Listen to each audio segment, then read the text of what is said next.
Damos inicio al curso de Higiene Industrial y Ocupacional. Este curso está organizado por la empresa de capacitaciones Dicitur, empresa dedicada a la formación profesional en diferentes áreas como son administración, marketing, logística, seguridad industrial, derecho, entre otros. Tenemos como finalidad promover la formación profesional mediante estos cursos para poder contribuir al crecimiento y desarrollo profesional de cada uno de los peruanos. El temario para esta oportunidad son conceptos básicos de la higiene industrial y salud ocupacional, agentes físicos como ruido, agentes físicos iluminación, agentes físicos vibración, agentes físicos temperaturas externas, agentes químicos aerosoles. Tenemos como ponente al ingeniero Juan Carlos Tupac Yupanqui, ingeniero colegiado y titulado de la Universidad Nacional Agraria La Molina, con especialidad en seguridad y salud en el trabajo, gestión de riesgos laborales y calidad total y productividad. Cuenta con una maestría en Seguridad y Salud en el Trabajo en la Universidad de Piura y una especialización en el programa avanzado en Dirección de Seguridad, Salud y Gestión de Riesgos Laborales en las Empresas en la Universidad ESAN y está certificado como entrenador lúdico. Cuenta con 8 años de experiencia en implementación y mantenimiento de sistemas integrados de gestión, Ley 29783, Seguridad y Salud en el Trabajo y su reglamento y supervisión de trabajos de alto riesgo. Ahora sí doy pase al ingeniero para que pueda iniciar el curso. Partimos primero por dos aspectos conceptuales. Primera parte vamos a ver algunos aspectos muy generales relacionados con la higiene industrial. Entonces, primero partamos de la diferencia entre lo que es el trabajo y la salud y cómo es su relación. Todos tenemos que tener claro que el trabajo es un derecho. Eso lo vemos en la Constitución, igual el tema del derecho a la salud y demás. Y para que nosotros podamos ejecutar una labor, un trabajo, pues es evidente que debemos de contar con un muy buen estado de salud o un buen estado de salud que nos permita realizar nuestra labor diaria sin ningún tipo de contratiempos. En segundo lugar, es cómo la relación del trabajo y la salud. Entonces ya hemos hablado que para poder trabajar tenemos que estar o tener un buen estado de salud. Pero al mismo tiempo, la salud es imprescindible para trabajar, poniendo casos muy puntuales sin ahondar todavía el tema de higiene industrial. Una simple gripe, un malestar general, pues nos imposibilita de poder en muchas ocasiones poder realizar un trabajo como nosotros queremos ejercerlo con normalidad. Ahora, bajo el parámetro de lo que es la higiene industrial, pues hay alguna serie de factores o agentes que se van a ir desarrollando o que se van a ir presentando en las labores. Y es ahí un poco poderles explicar cuáles son algunas de las medidas de control para evitar algún tipo de enfermedad relacionada con el trabajo o una enfermedad profesional o una enfermedad de tipo ocupacional, que está muy ligada a un agente. Entonces, un poquito ya hemos estado conversando sobre la importancia de el estado de la salud en una persona, el derecho a la salud, eso viene ya desde la Constitución Política del Perú, y acá hay algunos aspectos complementarios. Para poder trabajar, tenemos que tener un medio ambiente de trabajo, un espacio físico, una actividad como tal. Como definición, es un conjunto de aspectos materiales que conforman el entorno donde se realiza la tarea. Eso desde un punto de vista o marco teórico. Luego viene la exigencia de la tarea. Vamos a poner un ejemplo. Un tema de manipulación manual de carga.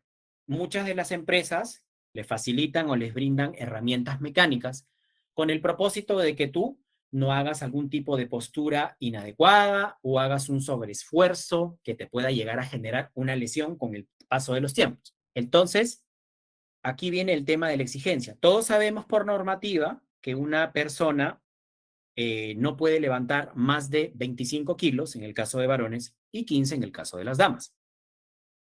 Entonces, ahí un poco siempre el área de seguridad tiene que estar bien alineada con el tema del equipo de salud para poder alinear, buscar metodologías, controles, con el fin de que el trabajador sepa y aprenda cuál es la postura correcta. Porque muchas veces en la realidad nos pasa que El trabajador dice, no, ingeniero, no hay problema, yo puedo levantar más de 25 kilos tranquilo. Sí, bacán, cuando somos jóvenes, pero a medida que va pasando el tiempo, obviamente los engranajes en nosotros, ¿no? Las personas, pues ya no son las mismas cuando éramos muchachos de 18 años. Entonces ahí es donde tenemos que ir un poco alineando cuáles son las posturas correctas, cuánto es la carga permitida, si sobrepasa, bueno, realizar la carga entre dos personas. Y el tercer punto es la organización o la estructura del trabajo. Comprende, bueno, la estructura orgánica y la forma en cómo se divide la tarea. Todos sabemos de que toda actividad pues tiene diferentes etapas, diferentes procesos. Hay procesos mecánicos, hay procesos en el que se requiere de algún tipo de actividad física, algún tipo de movimientos repetitivos, torsión del tronco, por demás, ¿no? Entonces, un poquito para poder enmarcar esta primera parte del marco conceptual. Entonces, aquí un poquito a grandes rasgos, lo que queremos explicar es el esquema sin entrar todavía de lleno a lo que es la etapa de la higiene industrial. Entonces, toda actividad tiene un peligro latente y todo peligro tiene un factor de riesgo que está asociado al trabajo. Unos pueden estar directamente ligados a condiciones subestándar o condiciones de trabajo en el entorno laboral. Y la otra parte es aquella que si no se toman los controles, los monitoreos, el seguimiento a los exámenes médicos ocupacionales, entra a tallar la otra cara de la moneda, el daño a la salud, que puede estar ligado, como les había comentado, a factores de agentes ocupacionales. Desde el punto de vista de seguridad industrial, todo el tema está relacionado con las lesiones, producto de un golpe, una contusión, un aplastamiento. Y la higiene industrial, como les había comentado, ya está ligado a un agente físico, por ejemplo, el que todos por ahí conocemos, el ruido. Ya luego vamos a ir viendo a lo largo del desarrollo de esa parte. Y lo que estuvimos hablando en principio, el tema de la ergonomía. Con respecto al tema de la ergonomía, lo que hablamos en el ejemplo anterior, cuáles son los mecanismos que uno debe de implementar dentro de la empresa para poder reducir, eliminar o mitigar este tipo de factores o dolencias que podrían perpetrarse producto de una mala manipulación, una mala postura y demás. Y otro aspecto que ha dado bastante,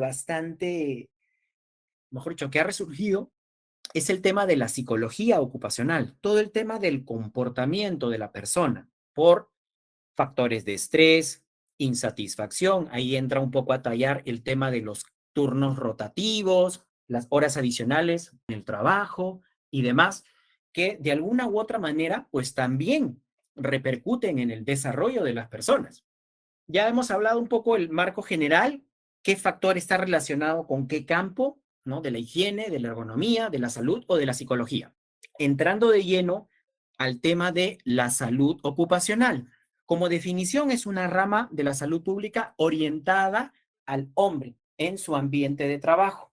Ahí, como les estaba comentando, no es lo mismo que tú vayas a realizar una labor administrativa a que vayas a realizar una labor para una jornada de 8 horas en un ambiente donde posiblemente el nivel de ruido supera los 85 decibeles para una jornada de 8 horas. Pero tampoco es que tú vas a agarrar y vas a mandar a hacer a un trabajador a trabajar pues sin ningún tipo de medida o control. Para esto están los equipos de protección personal, los tapones auditivos, las orejeras. Podremos por ahí encapsular algún tema del ruido, ¿no? Para poder mitigar o eliminar un poco la fuente del peligro y que con esto, con el tiempo, pues pueda llegar a generar un daño ocupacional, ¿no? Todos sabemos que el ruido, si una persona está muchos años expuesta bajo un seguimiento médico y una serie de etapas y evaluaciones, se puede determinar como diagnóstico el tema de la hipoacusia, que es una lesión traumática en todo el tema de la cavidad auditiva, ¿ok? Pero hay que recalcar que eso tiene que pasar una serie de etapas, una serie de análisis para poder confirmar. El tema de la enfermedad ocupacional o todo lo que tiene que ver con la salud ocupacional es aquella que está directamente ligada a un agente. Un claro ejemplo, el ruido. ¿Qué nos puede dar? La hipoacusia. Si estamos expuestos a polvo, por ejemplo, las personas que trabajan en la mina, en tajo abierto, tajo cerrado, dependiendo, o en socavones, pues están expuestos a esas pequeñas micropartículas que obviamente uno dice, ah, no, pero yo le doy el respirador con el filtro tal. Claro, sí, efectivamente, pero hay micropartículas que son micras, que esas, como les digo, casi todos los respiradores pues siempre tienen un 95% de efectividad. Hay algunos que mencionan que tienen un 100% de efectividad. Pero imagínense hacer esa labor por muchos años. Por eso que una de las enfermedades ocupacionales que se da generalmente en el sector minero es la silicosis, justamente producto de la interrelación que hay con este polvo respirable, ¿no? De los distintos minerales. ¿Ok? Eso en el tema del marco de la enfermedad ocupacional. Cuando hablamos de una enfermedad profesional, es estado patológico, bueno, permanente o temporal que sobreviene al trabajador como una consecuencia directa de la clase del trabajo. Y acá un claro ejemplo es el que conversamos hace poquito. Por ejemplo, a una persona que trabaja en un almacén y que en ciertas etapas, pues tiene que levantar peso o manipular peso de manera o de forma manual, ¿no? Porque a lo largo del proceso, bueno, o de la cadena logística, de hecho, uno le puede brindar una serie de herramientas, estocas, podemos trabajar con montacarga, etcétera. Pero hay algunas actividades en las que necesariamente pues demandan un esfuerzo físico. Y si uno no aplica o toma los controles necesarios, pues puede tener una enfermedad profesional que está directamente relacionada con la actividad. Los que trabajan en destaco o los que están ahí en las plantas manipulando o haciendo movimientos repetitivos. O un claro ejemplo, los estibadores, ¿no? Esos estibadores que a veces uno ve en el mercado cargando sacos de 50 kilos, algunos 100 kilos al hombro. Imagínate durante una jornada laboral. Y eso que existe una norma competente para este sector, de alguna forma con el objetivo de poder organizar y evitar este tipo de enfermedades profesionales. ¿Cuáles son algunas de las condiciones que están directamente relacionadas con una enfermedad profesional? En principio es que exista un agente. En este caso, vamos a hablar sobre un agente, la carga, ¿no? La manipulación de carga, como lo habíamos estado conversando. Que el agente esté en cantidad suficiente. Obviamente, pues que pueda generar el daño o una lesión. Pero tiene que quedar claro que este daño o lesión, pues tiene que pasar por una etapa de análisis, poder comparar con algunos patrones para poder tener un diagnóstico mucho más certero de que esta enfermedad pues está directamente relacionada con el trabajo. Y luego de ahí, bueno, hay otra serie de factores, pues, ¿no? El tema del tiempo de la exposición, el tema del contacto, la absorción por ahí con algún tipo de químico o mineral o lo que fuese. Y otros factores importantes, pues la edad, el sexo, la raza y el tipo de metabolismo, ¿no? El metabolismo en los seres humanos, pues, son muy diferentes en cada uno, ¿no? De ellos. Y luego son algunos otros aspectos relacionados. Tema de los horarios. No es lo mismo que tú tengas una jornada que trabajas de 7 a 4 de la tarde o que trabajes en una jornada del 12 del día a 10 de la noche y obviamente la más demandante, una jornada que trabajes pues de amanecida, 10 de la noche a 6 7 de la mañana. El cuerpo reacciona siempre de una manera diferente, todo el tema del reflejo, cómo vamos a desenvolvernos y desarrollarnos en la actividad. Dentro del listado de las enfermedades profesionales, vamos acá a hacer una clasificación, como lo había mencionado Arnino al principio, como parte de los temas que vamos a conversar.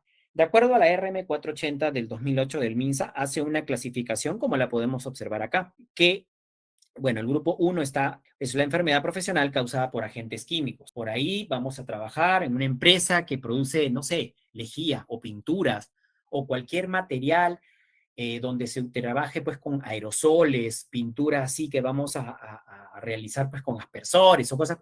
Entonces tenemos contacto directo con algunos insumos químicos. O los agentes físicos, un claro ejemplo como les había conversado, el tema del ruido, biológicos, por ahí si vamos a trabajar, no sé, de repente en algún laboratorio, manipulando algún tipo de cepa o algo por el estilo, donde puede haber un contacto directo con la persona. Un claro ejemplo de una enfermedad profesional o relacionada con el trabajo, ¿no? Pues son todas aquellas personas del sector salud que en algún momento, ¿no? Cuando estaban en toda esta etapa del COVID, ¿no? No sé si acá, por ejemplo, en Lima está el Instituto Nacional de Salud, donde llegaba pues todo el tema de las muestras y los análisis por COVID, ¿no? Entonces ahí es un contacto directo con una fuente, con un virus, ¿no? Que es el SARS-CoV-2, un claro ejemplo, el grupo 3. Luego el tema de inhalación de sustancias como aerosoles, ¿no? A veces cuando nosotros vemos a una persona trabajando y está barnizando una puerta, ¿no? Está utilizando pues un aspersor y se generan estas micropartículas que están en el aire y si yo no tengo un nivel de protección, imagínate, pues todo eso está ingresando a mis pulmones y eso me puede generar una lesión, ¿no? Y bueno, el tema de las enfermedades profesionales causadas por algún tipo de sustancia. Obviamente, uno manipula un producto químico sin protección, sin guantes o sin algo que evite el contacto directo, pues pueden llegar a generar algún tipo de reacción alérgica. O volviendo al caso del sector minero, igualito, ¿no? Estamos manipulando mineral. El mineral, pues, dependiendo del tipo de concentración y el grado de exposición, también puede generar un tipo de reacción alérgica. Lo que pasa en el pulmón puede también llegar a generar daños en la piel. Y bueno, ya el tema un poco más crítico son todas aquellas sustancias cancerígenas, ¿no? Que, por ejemplo, el asbesto, el sílice, en grandes proporciones pueden llegar a generar lesiones o pueden ser causantes de el tema del cáncer, ¿no? Bien, ahora entramos un poco de lleno al concepto, ¿no? Porque habíamos hablado un poco sobre lo que es la parte de la salud ocupacional y todo el tema del seguimiento médico. Ahora vamos a hablar un poco acerca de la higiene industrial, ¿no? Como definición, es una ciencia y arte dedicada al reconocimiento, a la evaluación y al control de agentes ambientales, ¿no? Lo mismo que hablamos en la primera parte de los agentes físicos, químicos, biológicos y demás, ¿no? Ahora vamos a ver la parte de a qué nivel de exposición, cuánto de concentración y todos los factores que vimos anteriormente, ¿no? El tema de la raza, la edad, el tema del metabolismo, no todos reaccionan de una manera diferente, ¿no? El cual pues puede ocasionar algún tipo de enfermedad o deterioro a la salud hacia el trabajador, ¿no? Y queda claro de que si es que no se toman los controles necesarios para la ejecución de los trabajos, porque al final uno como empleador pues le da un ambiente de trabajo, le da condiciones de trabajo y diversos controles, porque es propio de la actividad, pero es responsabilidad del empleador poder establecer de acuerdo a la jerarquía de controles, ¿no?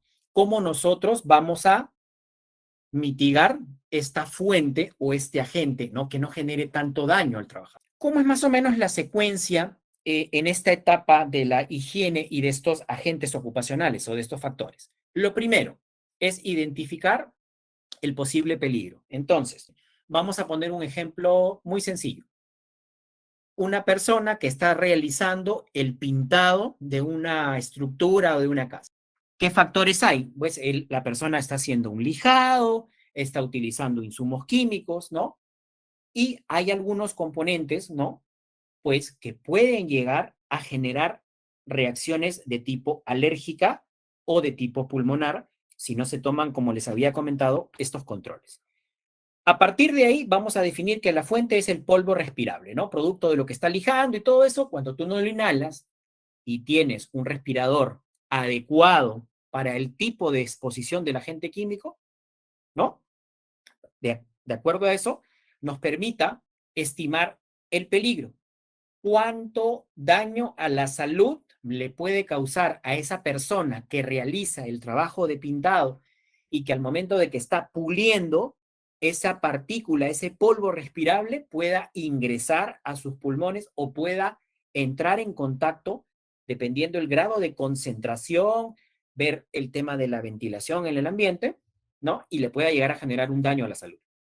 Y a partir de ahí, cuando nosotros hablamos de evaluación, ahí nosotros tenemos que comparar a través de patrones, ¿no?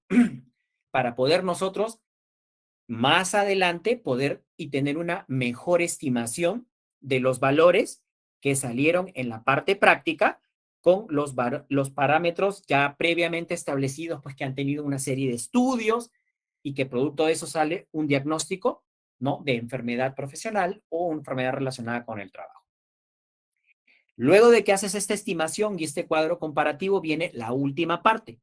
¿Qué medidas de control nosotros vamos a utilizar o vamos a implementar para que esa persona que estaba haciendo esta actividad de pulido en pared no tenga, digamos, tanta afectación al momento de que esté dentro de ese ambiente o pueda haber un ingreso o una inhalación de ese insumo o le pueda llegar a generar algún tipo de reacción alérgica en la piel?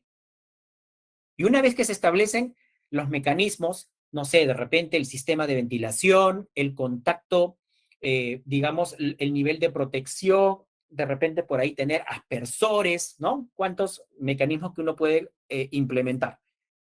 Y a partir de ahí es con los controles ya implementados, ¿no? Poder hacer una revisión y un monitoreo, ¿no?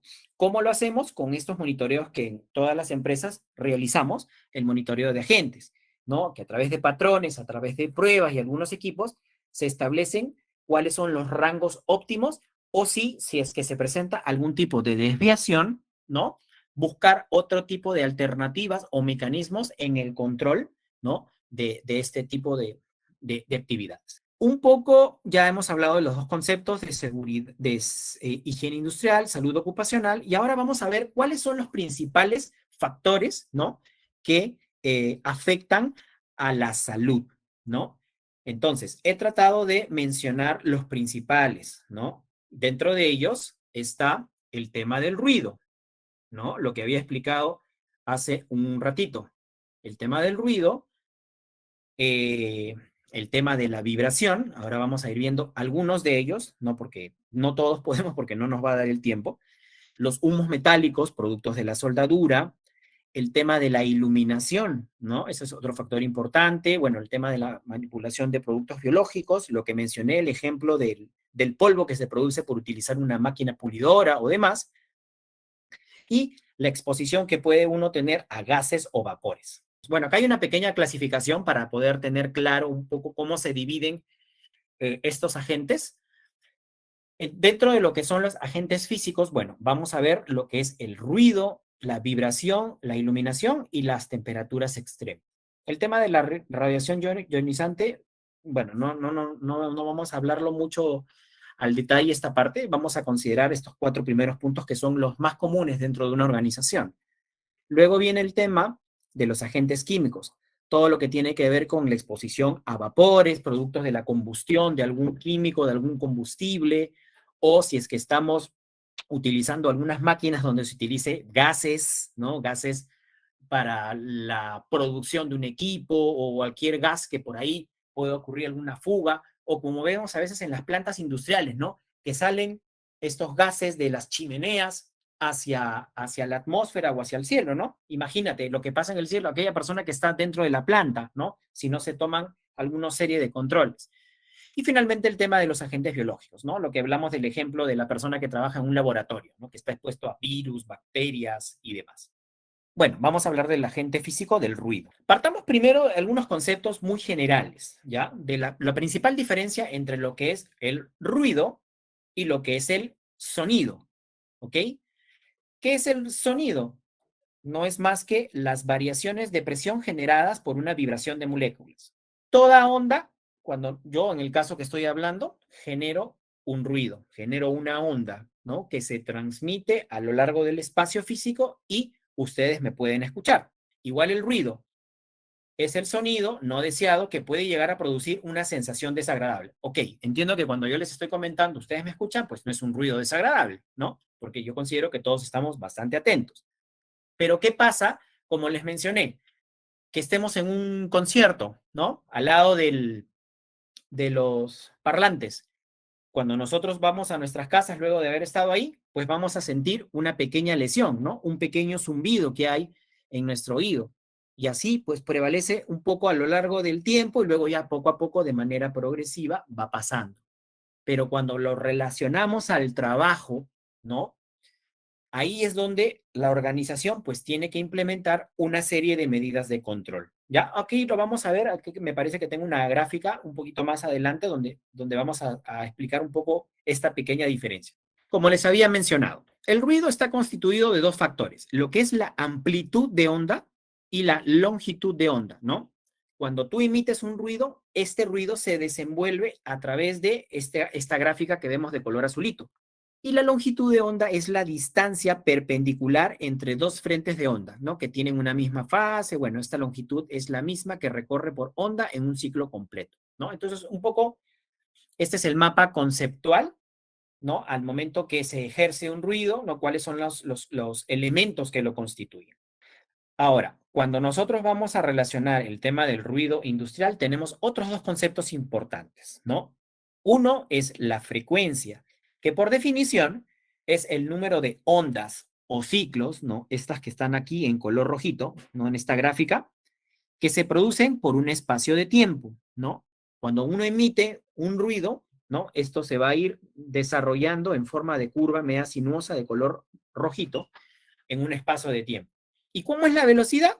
Simplemente es esta onda sonora cómo se va a ir desarrollando, ¿no? Dentro de un espacio y a una cierta velocidad. Obviamente que la velocidad del ruido es diferente, por ejemplo, el ruido que ejerce la bocina de un carro no es lo mismo al ruido que genera, por ejemplo, la turbina de los aviones. Es totalmente diferente. A todos nos queda claro, ¿no? De que para una jornada de 8 horas, ¿no? El nivel de exposición o los decibeles en que un trabajador con medidas de control implementadas puede recibir, o sea, hasta 85 decibeles un trabajador puede trabajar para una jornada de 8 horas. Ahora, si nosotros le aplicamos o le implementamos estos mecanismos, por ejemplo, el tema del protector auditivo, ¿no? Esos que parecen como unas orejeras, ¿ok? Estos protectores auditivos, pues, tienen un factor de corrección, ¿no? En el cual no significa que cuando yo voy a tener estos protectores, específicamente voy a estar al límite con estos 85 decibeles. Se aplican unas metodologías de NIOS y bueno, hay una reducción. Entonces quiere decir que con protección la persona, el grado de exposición al ruido va a estar por debajo de los 85. Por ende, cumple con la normativa y no debería de generar algún tipo de lesión. Y bueno, acá hay unos valores de cuánto una persona puede tolerar, ¿no? Trabajando 2 horas al día, puede llegar a tolerar 95. Ingeniero, y si por ahí hay algunos valores que no están, bueno, hacemos una interpolación y obtenemos el valor, ¿no? Obtenido y determinamos si es que se le tiene que aplicar algún tipo de medida de control, ¿no? Reductores de ruido, EPPs, o cualquier otro mecanismo o medida de control para evitar la lesión auditiva. Entonces, ¿cuáles son los principales efectos del ruido en la salud? Tenemos desde el punto de vista fisiológico y desde el punto de vista psicológico. Desde el punto de vista psicológico, pues no es lo mismo, como les estoy comentando, así, un ejemplo muy sencillo, ir a un concierto de música metal a ir a un concierto de música clásica, ¿no? Es totalmente diferente por el nivel de ruido, por el nivel de exposición. Lo mismo, no es lo mismo estar en una oficina administrativa que estar trabajando en un caldero como operador, ¿no? Totalmente diferente. Desde el punto de vista fisiológico, bueno, hay algunos ejemplos. El tema de la sordera profesional, el tema de la frecuencia respiratoria, el ritmo cardíaco, ¿no? O sea, cuando uno está sometido a un nivel de estrés por alguna condicionante, pues surgen y bueno, igualito lo que les había comentado, si estamos al costado de un parlante en un concierto, pues nos va a generar dolores de cabeza, malestar y demás. Y desde el punto de vista psicológico, pues genera uno está un poco más irritado, más susceptible, nerviosismo, alteración en el estado de ánimo y demás. ¿Cuáles son algunos de los equipos, ¿no?, con los que nosotros vamos a realizar ya desde el punto de vista, uno como higienista, ¿no? Poder identificar si es que esos parámetros que hablamos hace poquito en ese cuadrito se cumplen, ¿no? Uno de ellos es el sonómetro, ¿no? ¿No? Que te mide el ruido ambiental. Muchos de repente los que trabajan en una empresa, ¿no? Hay pruebas, ¿no? Que es la dosimetría, en el cual nosotros, hay dos cosas, el sonómetro y el dosímetro. En el sonómetro lo que nosotros queremos es medir el ruido que hay en el ambiente. Y cuando vamos a hacer la dosimetría es cuando el equipo se le coloca, se le instala a un trabajador para poder medir cuáles son los parámetros de ruido en un tiempo o en una jornada laboral, la de 8 horas, ¿no? De hecho, los parámetros o los valores pues no van a ser los mismos a lo largo de la jornada. Por ahí van a haber algunos picos o algunas desviaciones. Lo importante es que de acuerdo al patrón haya una media que esté por debajo de lo permitido y así no genere un tema de lesión acústica. ¿Ok? Este es uno de los equipos. Igualito, ¿no? Lo que les había comentado acerca del dosímetro, acá podemos ver en imágenes a una persona que le está, pues, se le está exponiendo a un, bueno, se le está colocando este equipo, ¿no? Y acá podemos ver que te va a ir marcando una serie de valores, ¿no? La dosimetría como definición del ruido debe usarse cuando se desee averiguar la exposición directa al ruido en un intervalo de tiempo, ¿no? Y ahí poder, con estos patrones que les comenté, ¿no? Poder identificar si es que hay algún tipo de desviación y si es que se da, ver qué mecanismos o medidas de control debemos de implementar para evitar este tema de lesión. Cuando hablamos de jerarquía de controles, hay una serie de etapas previas al uso de los EPPs, porque en muchas organizaciones o empresas uno dice, ah, no, el uso de los EPPs. Sí, perfecto, pero el hecho de que tú tengas el EPP, pues no vas a ser uno de los Avengers o vas a, pucha, sentirte invencible. No, hay unos controles previos que tú tienes que implementar. Reductores de ruido, encapsuladores de motores, por mencionar algunos ejemplos. La implementación de, o el revestimiento con espuma o algo por el estilo. Y ya después se le capacita al personal sobre el uso del equipo, el funcionamiento, y al último, la última medida de control es una de estas que estoy mencionando, el uso del protector auditivo, ¿no?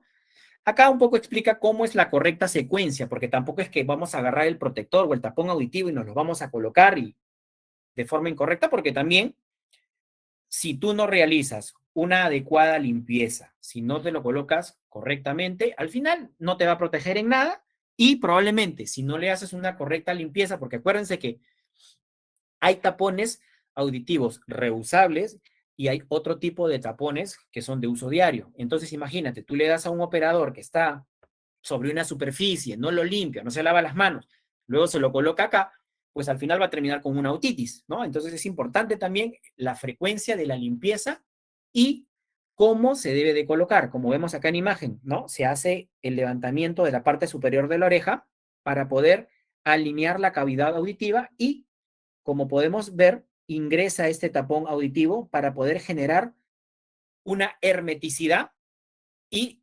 digamos, al momento, la sensación que uno tiene, pues obviamente va a haber un nivel de protección. Ahora, mucho mejor es cuando usas las orejeras, como lo vamos a ver a continuación.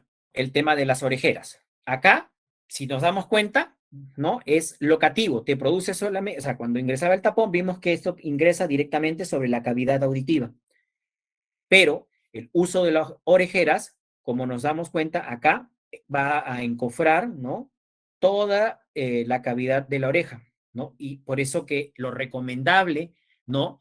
En aquellos ambientes de trabajo es mejor utilizar este tipo de protección, ¿no? Tipo orejera, porque hay un factor de corrección, como les había comentado, y hace que el trabajador esté menos expuesto al factor de ruido. Ya para, antes de entrar al tema de iluminación, es un claro ejemplo, muchachos, que esto también tenemos que tenerlo presente. Cuando nosotros vamos a implementar o vamos a adquirir elementos de protección, es un claro ejemplo y es bastante importante que contemos con EPPs certificados que cuenten con fichas técnicas, ¿no? Para poder garantizar la seguridad de los trabajadores. A veces uno, o en algunas organizaciones, por querer ahorrar dentro de lo que es el tema del presupuesto, eh, compran o adquieren EPPs de dudosa procedencia y en vez de proteger, le generan una falsa protección y al final, pues terminan viéndose afectados. ¿Listo? Siguiente es el otro agente físico que vamos a conversar, es el de iluminación. Entonces, definiciones, vamos a pasarlas muy rápido. Como definición, bueno, la intensidad luminosa, ¿no? Como podemos ver acá, se conoce como la intensidad al flujo luminoso emitido por una unidad. Un claro ejemplo, el foco, ¿no? Cuando uno enciende la luz, ¿no? Esta onda o esta luz se va a ir disparando en diferentes ambientes, como vemos ahí, y va a generar, pues, que digamos que un cuarto, en una oficina, en un taller, se encuentre iluminado. Bueno, como definición, su símbolo I, la unidad, las candel. El flujo luminoso nos da una idea de la cantidad de luz que emite una fuente de luz, ¿no? Ya puede ser un foco convencional, los focos ahorradores, ¿no? O diferentes, o los generadores, ¿no? Que de repente, o las pantallas luminosas, ¿no? Para poder garantizar una mayor efectividad dentro de un ambiente de trabajo. ¿Por qué? Porque no es lo mismo que yo esté en una oficina administrativa, ¿sí?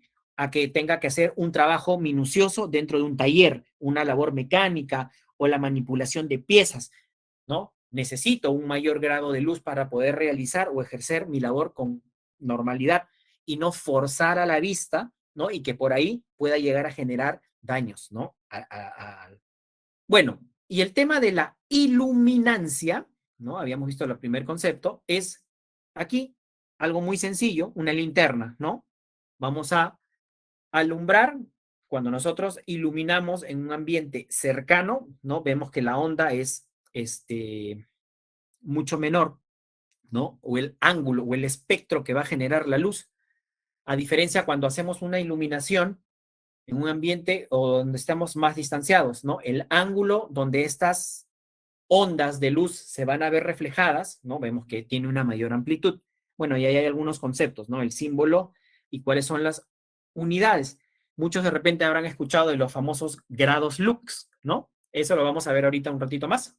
Antes de lo que es el otro concepto, cuando nosotros hablamos de la iluminancia es lo que la luz refleja sobre un plano.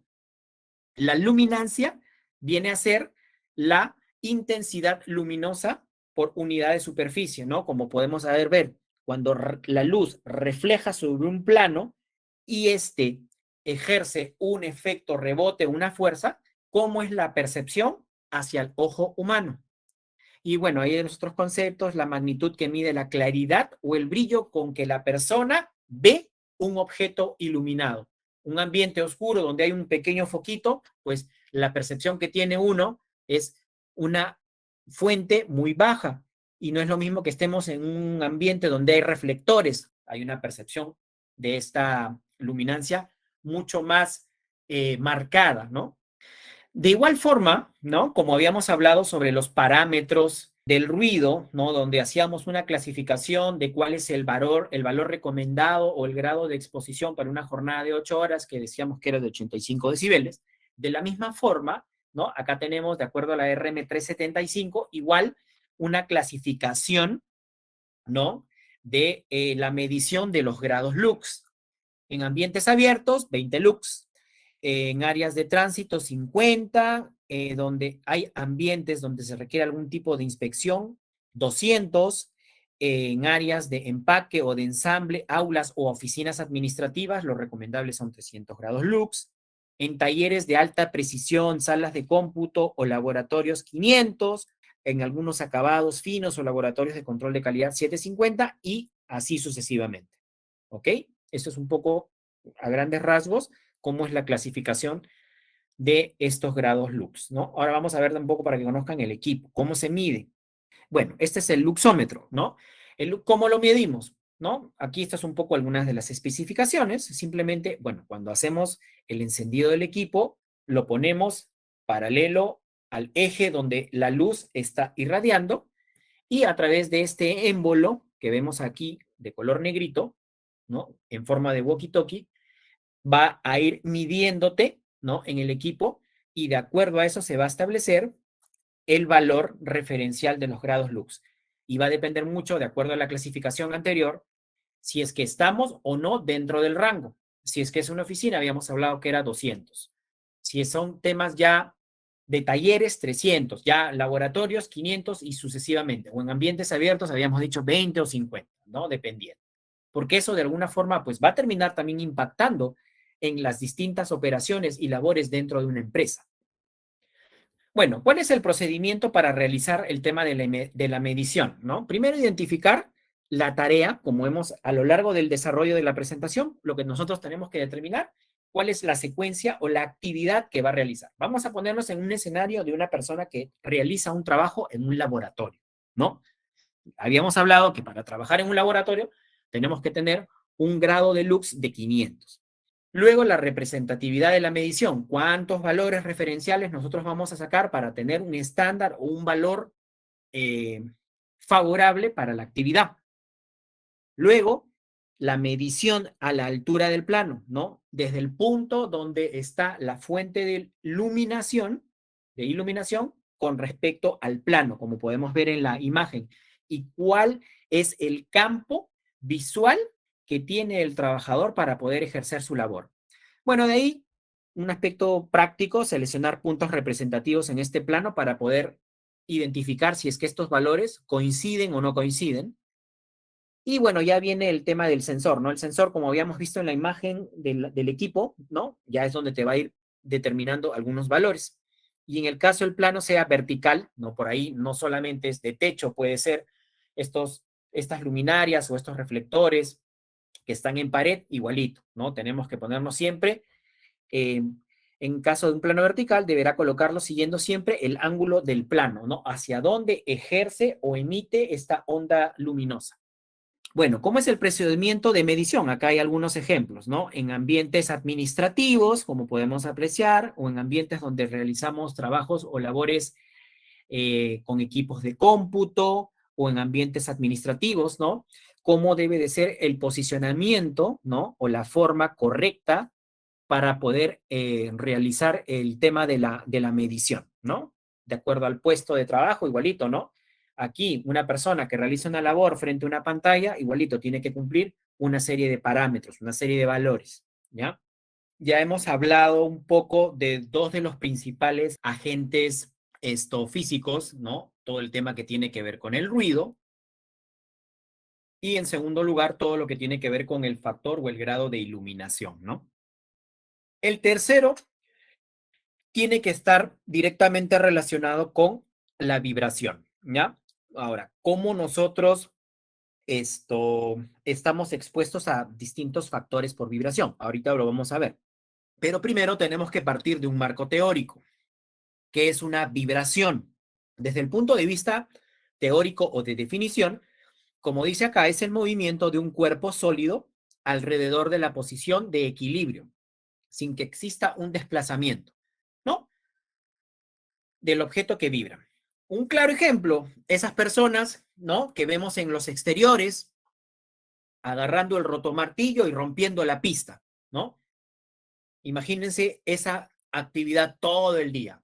O aquellas personas que están sobre un equipo, sobre un montacarga, sobre un tambor giratorio o cualquier elemento de vibración.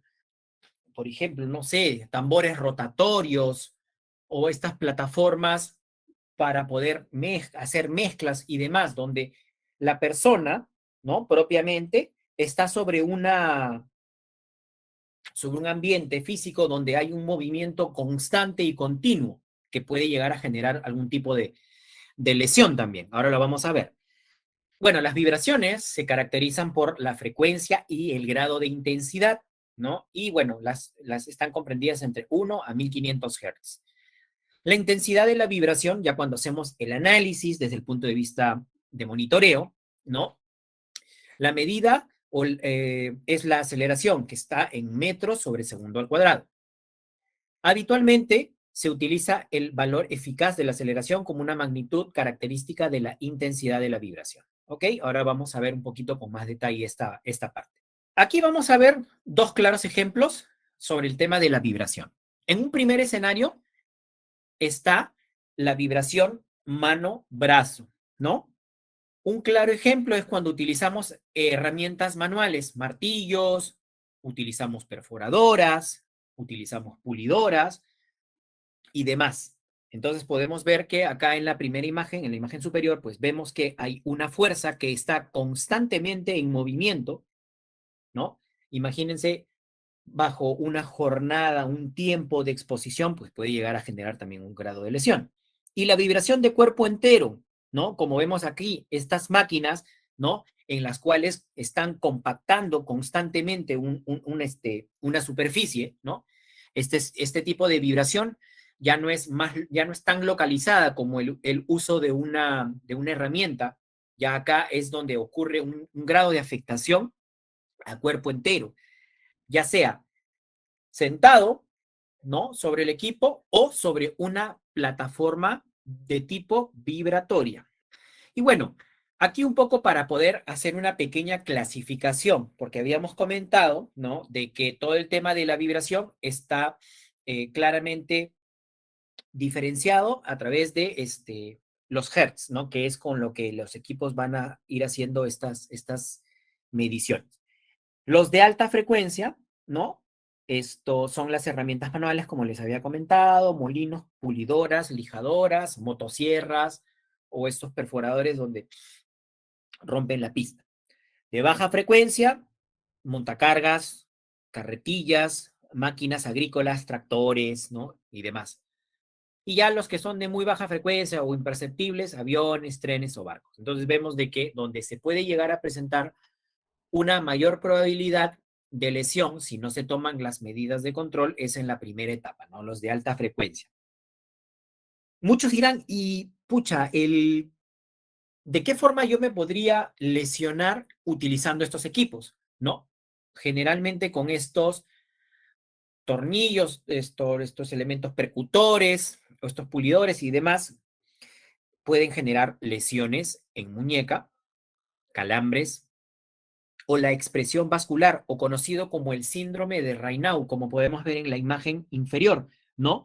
Donde por efecto de esta vibración, por efecto de esta actividad, pues comienza a generarse, ¿no? Un tipo de despigmentación de los vasos capilares y podemos ver como si fuera esta enfermedad que muchos dicen, no, es vitiligo. No, es producto de este movimiento, producto que esta es una actividad continua de todos los días, ¿no? Y que si no se implementan algunos mecanismos, como lo hemos estado conversando a lo largo del desarrollo de la presentación, este es un claro ejemplo de una enfermedad relacionada con el trabajo, porque este señor es un operador de máquina compactadora, que todos los días su función es compactar, compactar, compactar. O los que están ahí perforando la pista, igualito. O que su actividad sea utilizar rotomartillos, pulidoras y demás, pues puede llegar a generar este tipo de lesiones.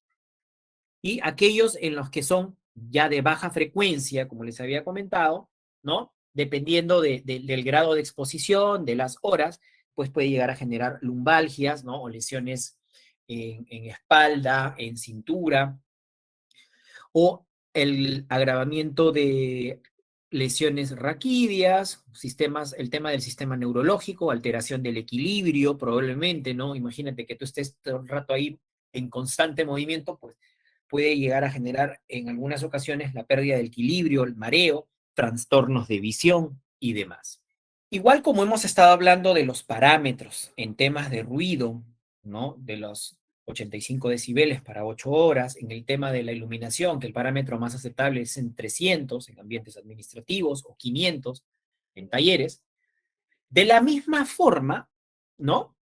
Es como nosotros vamos a considerar que existen algunos parámetros para el tema de la vibración. De acuerdo a la RM375, ¿no? Habíamos hablado dos tipos de medición, mano-brazo y lo otro es cuerpo entero, cuando estamos sobre un equipo.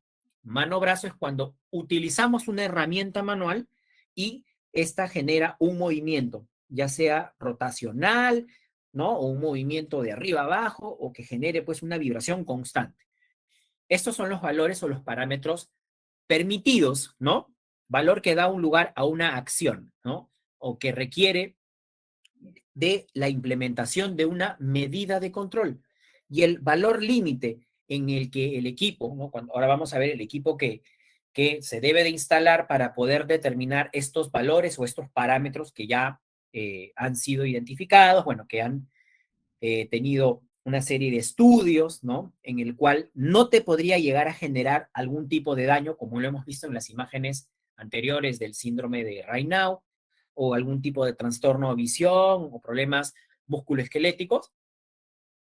Y en el caso de las vibraciones transmitidas por cuerpo entero, ¿no?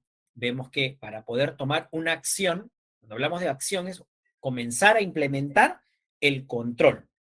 Y cuando es el valor límite, es aquel que no debe de sobrepasar porque puede llegar a generar, ¿no?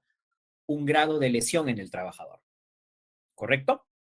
Bien, estos son algunos de los equipos, ¿no? Que normalmente debemos de utilizar, ¿no? Para poder realizar este tipo de mediciones, ¿no? Habíamos hablado de aquellas personas que están expuestas o están sometidas a una plataforma vibratoria o las personas que están muchas horas en la conducción de camiones, ¿no?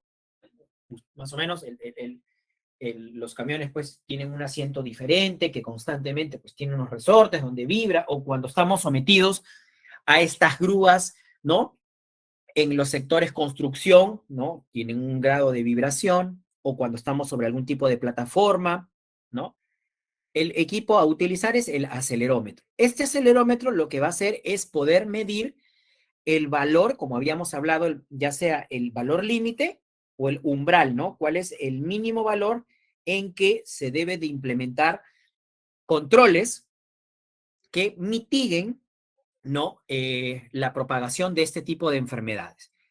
Bueno, de ahí tenemos un equipo también que mide la exposición mano-brazo cuando hacemos uso de estos equipos que generan vibración o generan un movimiento constante, ¿no?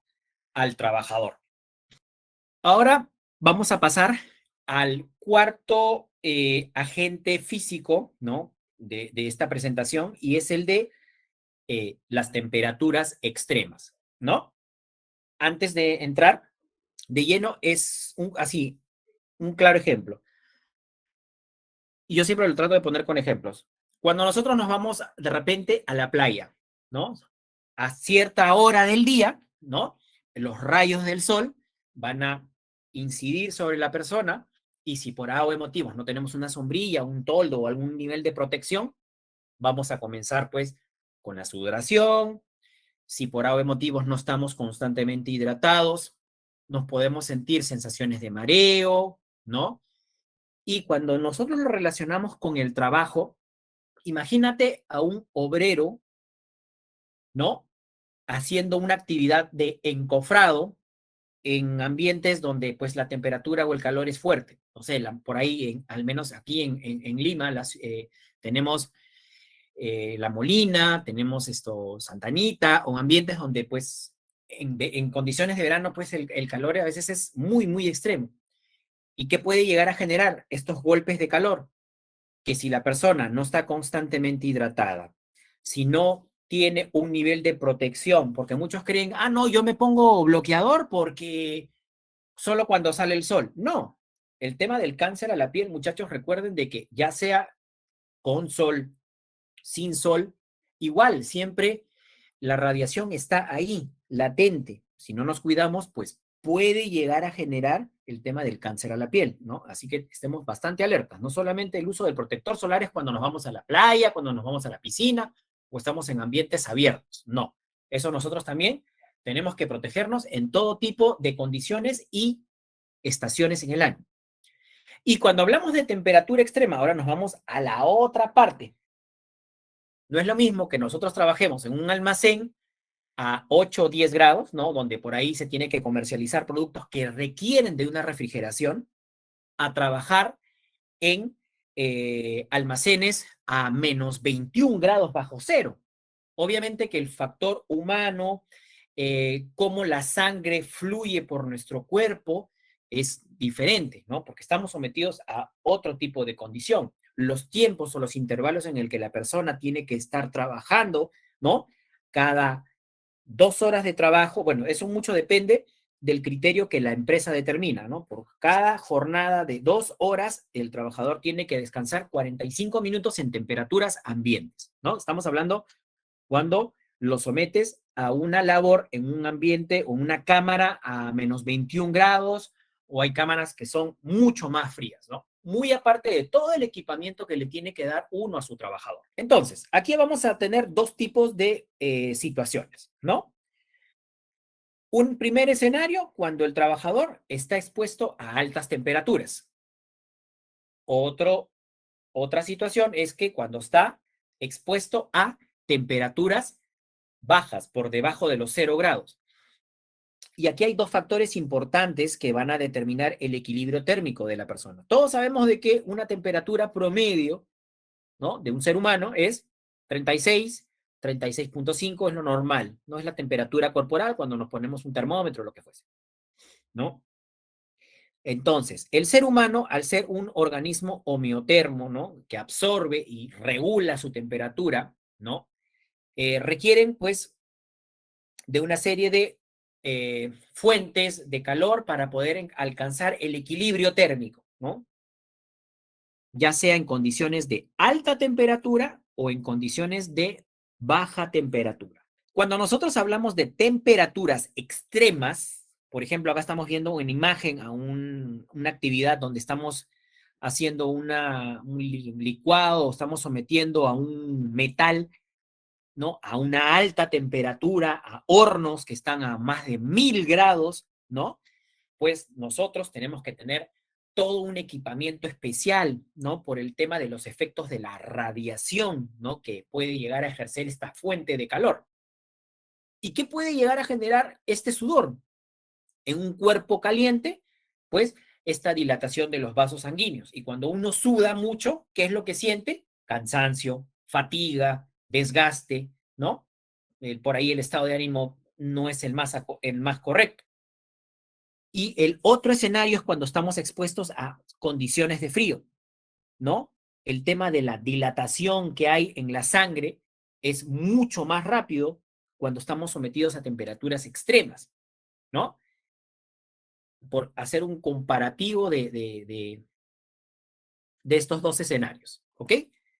Ahora, eh, para no más o menos no complicarles mucho, aquí cuando nosotros vamos a hacer el tema del análisis del, del desgaste físico por situaciones de temperaturas extremas, ¿no? Acá hay una serie de parámetros eh, que pueden llegar a generar algún tipo de desgaste. Bueno, de acá se ha hecho todo un tema de tabulaciones, se han hecho una serie de análisis, ¿no? La fuente es el TLB, la exposición en intervalos de tiempo, ¿no? De acuerdo a eso se ha categorizado el tema del descanso, ¿no? Un descanso ligero, eh, relacionado o cuando está sometido a una actividad, ya sea una fuente calórica o una fuente de frío, ¿no? Sentado con trabajo manual ligero, ¿no? Porque obviamente cuando estamos haciendo o ejerciendo una función, ¿no? Como les había comentado, el tema de un encofrado, de un techo o algo, no es que estamos ahí parados sin movernos, ¿no? Estamos en constante actividad física. De igual forma, cuando estamos en ambientes fríos, estamos en constante movimiento, manipulando o operando un equipo o haciendo diferentes consideraciones. Y de acuerdo a esto, ¿no? Es que hay una ligera clasificación, ¿no? Y el nivel tolerable de esta tasa metabólica, ¿no? Cómo el organismo reacciona frente a este tipo de condiciones, ¿no? Acá vemos parámetros de 180 cuando son actividades que se encuentra sentado, haciendo un trabajo, una actividad muy ligera, o de pie con algún trabajo ligero, ¿no? Ya cuando hablamos de condiciones un poquito más extremas, por ejemplo, trabajos intensos de brazo, tronco, cargando, realizando, acá generalmente es en actividades, en obras civiles, en construcción y demás. Y moderado, por ejemplo, trabajo sosteniendo con mano, brazo, brazo, pierna, ¿no? Por ejemplo, actividades que se podrían desarrollar en centros de distribución, cadenas logísticas, por ejemplo, ¿no? estar trabajando, por mencionar una empresa, San Fernando, ¿no? Obviamente, las cámaras en las que tú vas a realizar una labor están sometidas a diferentes temperaturas. Y no es lo mismo que tú estés en un ambiente a condiciones, bueno, de temperatura normal, no sé, pues manipulando un producto que no requiere de un tema de refrigeración, a lo que habíamos conversado en el tema del desarrollo metabólico o cómo es la circulación de la sangre en tu organismo cuando estás trabajando a menos 21 grados. Yo que he tenido en algunas oportunidades la suerte de ingresar a este tipo de cámaras, pues son condiciones muy extremas, a pesar que se nos facilitaron pues todo el tema del equipamiento, las botas, las casacas, todo el tema de poder mantener la temperatura corporal del cuerpo. Y eso que yo les estoy hablando para un espacio de 15 minutos como máximo. Imagínate la persona que tiene que realizar una labor por espacio de hora o hora y media ejerciendo esa labor, ¿no? Y posterior el descanso de 45 minutos, ¿no? Ya desde un punto de vista a la salud, ¿no? Para que no afecte a la salud. Ok, bueno, algunos ambientes térmicos, dependiendo del tipo de situación, hay algunas medidas de control, bueno, van a estar enfocados cómo es la condición ambiental, al cuál grado de exposición, ¿no? El valor de la humedad, la velocidad del aire, el funcionamiento de los extractores, como les había comentado en el ejemplo anterior, ¿no? Cuando estamos trabajando cerca a hornos, puede ser hornos de panadería, hornos industriales, de cocción o de alta temperatura, que hay que realizar algún tipo de fundición, metales, ¿no? Y estamos expuestos, pues, la carga metabólica, el desgaste físico es muy, muy, muy grande, ¿no? Y eso puede generar daños a la salud. Ahora, cuando nosotros hablamos de calor, tiene que quedar claro que existen tres tipos de transferencia de calor. Calor por conducción, que es la transferencia de calor entre sólidos, líquidos o que están en contacto entre sí. El calor por convección, que es la transferencia a través de la masa de aire o líquidos. Y ahorita lo vamos a ver con ejemplos. Y finalmente la radiación, que es la transferencia de calor a través de una energía radiante. Un claro ejemplo, como para que podamos entender tres tipos de conceptos. Cuando hablamos de radiación, ¿no? Estamos cerca de un horno o de una fuente de calor, o cuando vamos a hacer una parrilla, ¿no? Creo que en algún momento todos hemos comido una parrilla y nos acercamos, pues sentimos ese cambio de temperatura, ¿no? Que termina impactando en nuestra cara, brazos y todo. Esa sensación térmica se le conoce como la radiación. Cuando hablamos de la convección es cuando sometemos, por ejemplo, a cambios de temperatura a un ambiente a vapores o líquidos. Tenemos un recipiente con agua a 100 grados centígrados y tenemos otro recipiente a 20 grados centígrados. Cuando comenzamos a hacer la mezcla o la dilución, es evidente que la temperatura que estaba a menos grado va a incrementarse, ¿no? Ese efecto de transferencia de calor se le conoce como la convección. Y la conducción entre sólido a líquido o en contactos entre sí. ¿Quién en algún momento, ahora que estamos ya entrando a la época de invierno, no se ha tomado una sopa o un cafecito caliente? ¿Y han notado la diferencia cuando hacemos uso de una cucharita que no tiene un mango de madera y otra que sí lo tiene? Cuando dejamos por un espacio de unos segundos, nos vamos a dar cuenta que vamos a tocar esta cucharita y vamos a sentir el calor, nos vamos a quemar, ¿no? Eso es un claro ejemplo de transferencia de calor por conducción. Bueno, acá está el ejemplo que les estaba un poco comentando, ¿no? Una persona cerca a una fuente de calor, a un horno, a un quemador, ¿no? Vemos que la primera sensación térmica que se va a identificar por el trabajador es la radiación, ¿no? Toda la propagación que sale de este orificio que estamos viendo. Y bueno, todo ese tema de factores metabólicos, de la recepción, los cambios de temperatura en el organismo y demás, ¿no? Y habíamos hablado de que la convección es cuando se transmite en diferentes ambientes. No es lo mismo que cuando la temperatura es de, no sé, 20 grados, cuando este horno está cerrado, a cuando nosotros aperturamos y eso que estaba en la parte interna a 1000 grados, pues la temperatura se incrementa, ¿no? Y el efecto de la conducción es, por ejemplo, esta pala. Obviamente que el trabajador no va a retirar el elemento que ha sido fundido así, sin ningún tipo de protección, porque si no se va a quemar, eso sale al rojo vivo, ¿no? Y otros temas que estaban relacionados con el estrés térmico, la carga metabólica, el balance térmico en el trabajador, que puede terminar impactando o generar daños o efectos a la salud. Bien, ahora creo que me va a dar el tiempo para poder desarrollar todo. Vamos a hablar de los agentes químicos, ¿no? Los agentes químicos, todo el tema de los gases, vapores, aerosoles por efectos de rocío, propagación, gases por combustión, etc., etc. Vamos a hacer una pequeña caracterización o vamos a diferenciar un poco cómo es la característica física de los aerosoles, ¿no? Partimos primero del polvo, ¿no? El polvo, producto de una actividad de pulido de madera, de superficies o de madera, pared o lo que fuese, ¿no? Vemos que cuando utilizamos este tipo de elementos, pues emana una gran cantidad de polvo. Y estas concentraciones tienen que quedar claras que si las partículas que conforman este material en suspensión es mucho más fina, pues es ahí donde puede llegar a generar una mayor exposición al grado de lesión, ¿no? Porque todos sabemos que cuando utilizamos este tipo de respiradores con filtro, con media cara, cara completa, dependiendo, ¿no? Mientras más finita es, pues existe una mayor probabilidad que pueda llegar a ingresar y pueda generar un daño, ¿no? Ahí lo vamos a ir viendo. El tema de los humos metálicos, producto de la soldadura, ¿no? Son partículas sólidas de metales originadas por la condensación del estado gaseoso, ¿no? Menores a 0.1 micras. Las nieblas, ¿no?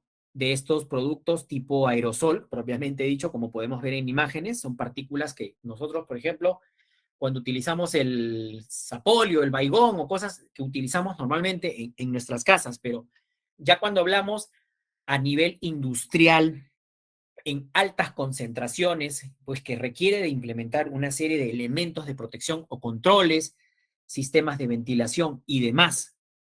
Y las neblinas, como podemos observar, son producto de la condensación de estas grandes chimeneas que vemos en las industrias, ¿no? Que pueden llegar a generar daños, ¿no? Por ejemplo, a veces, si es que las empresas mineras por ahí no toman algunos controles, estas grandes chimeneas o ductos, un claro ejemplo, esto es de que hay algunas ciudades pues, que pues, se pueden ver afectadas por el nivel de contaminación. Por eso que el tema ambiental es importantísimo en toda empresa del sector minero, ¿no? Ok, bueno, algunas características físicas de los aerosoles, ¿no? En el tiempo que los aerosoles permanecen suspendidos en el aire, ¿no? Y como habíamos estado conversando, de acuerdo a las dimensiones, ¿no? O de acuerdo a las características, el grado de exposición, ¿no? Y todo lo que hemos estado conversando anteriormente, ¿no? El tema del metabolismo, cómo la piel puede llegar a absorber en una persona es diferente a lo que podría ser una persona A o respecto a una persona B. El tiempo de exposición, ¿no? En el aire, pues puede llegar a generar mayor riesgo. Estas partículas, como les había comentado, finitas, son las que van a estar suspendidas y que si no contamos con los elementos de protección, es donde pueden ingresar, ¿no? A los alvéolos, pueden llegar a ingresar a los pulmones y es ahí donde se genera este tipo de lesiones que les estoy comentando. Menores a 10 micras, ¿no? Son las que ingresan al sistema respiratorio superior, la parte superficial, ¿no?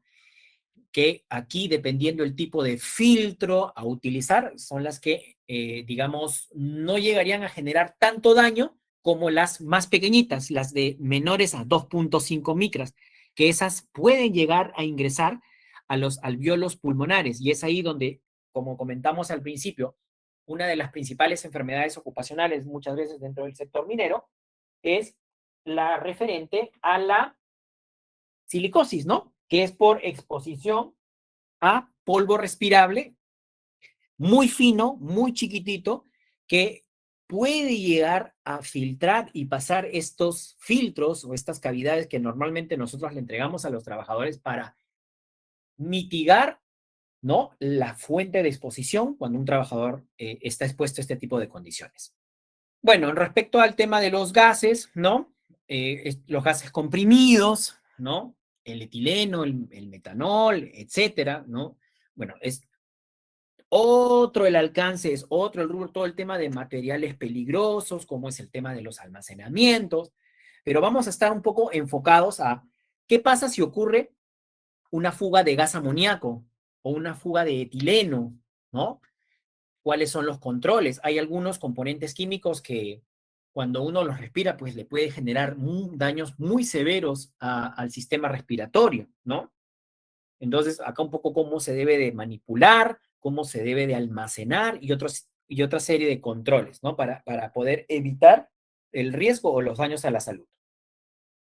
Bueno, y el tema de vapores, ¿no? Producto de la condensación, de la cocción de algunas máquinas. Obviamente no es lo mismo que tú estés cerca de un evaporador o un cilindro donde haces pues la cocción de anchoveta para hacer harina de pescado, a que estés en una fundición de metales, ¿no? Donde esos gases, producto de la fundición de los elementos metálicos, pues puede llegar a generarte un grado de lesión, ¿no? Cuando alcanzan concentraciones máximas en el aire, cuando son ambientes muy densos, puede llegar a generar los daños que les había comentado.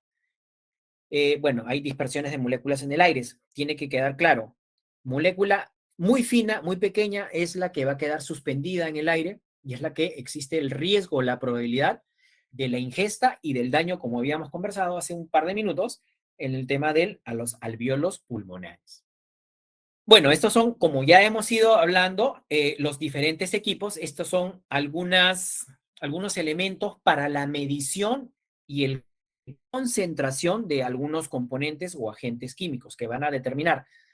Eh, por ejemplo, en las empresas, muchos debemos haber escuchado acerca de los equipos de detección multigas, ¿no? Donde determina monóxido, sulfuro, el concentración de oxígeno. Hay algunos que te miden la concentración de amoníaco o de algunos otros componentes, donde hay una serie de parámetros de acuerdo a la NIOSH que determina cuál es el grado de exposición o la concentración de estos compuestos que pueden estar suspendidos en el ambiente tolerables para poder realizar una actividad. Ya si es que ocurre, como les digo, en los diferentes eventos, hay desviaciones. Ok, ¿qué controles son los que debemos nosotros implementar? Bueno, este es un ejemplito de una bomba de flujo continuo donde a través de canales va ingresando los valores o los gases suspendidos y te va a determinar unos parámetros, unos valores que tenemos que nosotros compararlos con el patrón y determinar si es que existe o no existe un tipo de desviación. Algunos métodos de control, ¿no? Como podemos ver, hay algunos sistemas de ventilación localizada, ¿no? Donde se implementan una serie de elementos como extractores, ¿no? O que están condicionantes. Por ejemplo, cuando vamos a realizar trabajos de soldadura, hay algunos equipos donde nosotros pues tenemos estos extractores que están focalizados al momento que sale el humo, automáticamente absorbe estos humos metálicos, ¿no? Y al trabajador que está realizando una actividad de soldadura con el equipo y con todas las herramientas y mecanismos de control, pues no se va a ver, no va a generar tanto daño. Acá vamos a ver algunas imágenes de algunos métodos de control, ¿no? ¿Ves? Acá está el claro ejemplo que les estaba comentando, ¿no? Este tipo de tubería flexible, localizada, ¿no? Que, bueno, como vemos acá en imagen, el trabajador que está realizando esta actividad de soldadura, ¿no? Estos gases o estos humos metálicos automáticamente son estos succionados y van a través de este conducto y, bueno, salen al exterior, ¿no? Y no le va a generar daño al trabajador. Lo de acá son más que nada algunos ejemplos o métodos de control, ¿no? Por ejemplo, imagínense una cabina para realizar el tema del pintado, ¿no? Eh, lo que queremos es evitar pues que estas partículas producto de la pintura, ¿no? Se propaguen en el ambiente y pues puedan llegar a generarle, ¿no? Daño al trabajador. Entonces, cabinas totalmente hermetizadas para evitar la propagación. Igualito, estos mecanismos, como habíamos hablado de neblina, ¿no? O por aspersión, que estamos utilizando estos aspersores, ¿no? tenemos estos extractores que están directamente conectados a esta fuente de peligro, ¿no? Acá tenemos una pequeña compresora donde hacemos el pintado. Automáticamente, ese rocío que se genera, automáticamente, con este extractor, evita la propagación, el contacto directo, ¿no?